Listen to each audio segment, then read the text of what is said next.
YS Jagan పైన TDP నేతలు ఘాటు విమర్శలు చేశారు. జగన్ మానసిక స్థితి సరిగా లేదంటూ ఎద్దేవా చేశారు. ప్రజలు 11 సీట్లు ఇచ్చిన జగన్ కు బుద్ధి రాలేదని చురకలంటించారు. జగన్ కు మతి భ్రమించిందని, మందుల డోసు పెంచాలని సెటైర్ వేశారు. అందంగా ఉన్నాడంటే వంశీని చంద్రబాబు జైలుకు పంపడంతోనే జగన్ మతి ఎంతలా భ్రమించిందో అర్థం చేసుకోవచ్చంటూ విమర్శించారు. ఆయన భాష, ఆయన మైండ్ సెట్ ఎప్పటికీ మారదని ఆయన ఇంకోసారి రుజువు చేశారు. ఇంతకుముందు ఎప్పుడన్నా ఇటువంటి చరిత్ర ఉందా ఆంధ్రప్రదేశ్లో? ఈ విధంగా ఒకళ్ళ మీద ఒకళ్ళు ఎందుకు చేశారు? బరి తెగించి పార్టీ ఆఫీసుల మీద పడి కొట్టి పార్టీ ఆఫీసుల్ని కాల్చి ఈ విధంగా చేస్తే కార్యకర్తలందరూ కూడా ఈరోజు రగిలిపోతూ ఉన్నారు. చంద్రబాబు నాయుడు గారి మంచితనం వల్ల ఈరోజు ఆపుతున్నారు. ఆయన మాట్లాడేది బట్టలు తీసుకొడతారంటున్నా. 11 సీట్లు ఇస్తే ఇంకా రాలేదు, ఇంకా వస్తుంది, ఇంకో నెక్స్ట్ టైం ఆ ఒకటో తీసేస్తే సరిపోతుంది. జగన్మోహన్ రెడ్డి వంశీ గారు ఉన్న జైలుకి వెళ్ళి పరామర్శ చేశారట. అంటే ఒక దొంగ ఇంకో దొంగను పరామర్శ చేయడం చాలా వింతగా విడ్డూరంగా ఉంది.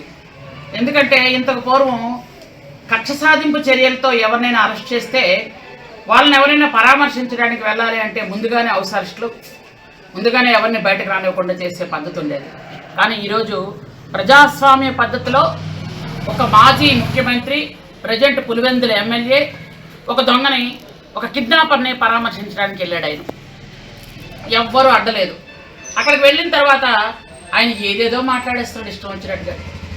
ఆ వంశీ గారు కూడా లోపల ఎలా ఉంటుందంటే నాకు మాంసం ఇవ్వలేదు, కాంసం ఇవ్వలేదు, బిర్యానీ పెట్టలేదు అని మాట్లాడుతున్నాడు ఆయన.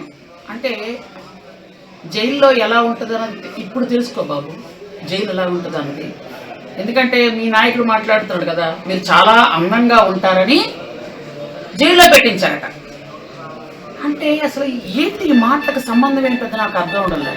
అసలు దారుణాలు, రైతుల విషయంలో దారుణాలు చేసింది ఎవరంటే జగన్మోహన్ రెడ్డి.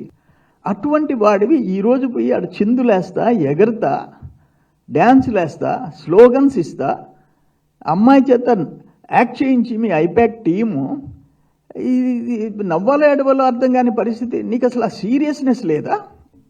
అంటే ఇప్పుడు వస్తావు, 2 రోజులు షో చేస్తావు, రేపు మళ్ళీ బెంగళూరు ప్యాలెస్కి పోతావు. నిన్న జగన్మోహన్ రెడ్డి ఒక పథకంతో విజయవాడ వచ్చాడు.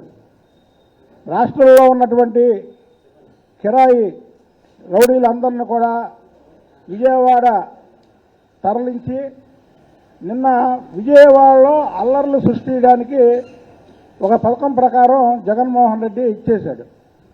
పోలీసులు ఎవరైతే వాళ్ళ అరెస్టులు చేశారో ఎక్కడున్నా బట్టలు తీస్తానని ఒక పెద్ద జోక్ వేసాడు. అది అసలు ఇతను వాళ్ళ పిల్లల్ని కలవాలని లండన్ వెళ్ళాలంటేనే కోర్టు పర్మిషన్ తీసుకొని వెళ్ళాల్సినటువంటి పరిస్థితి.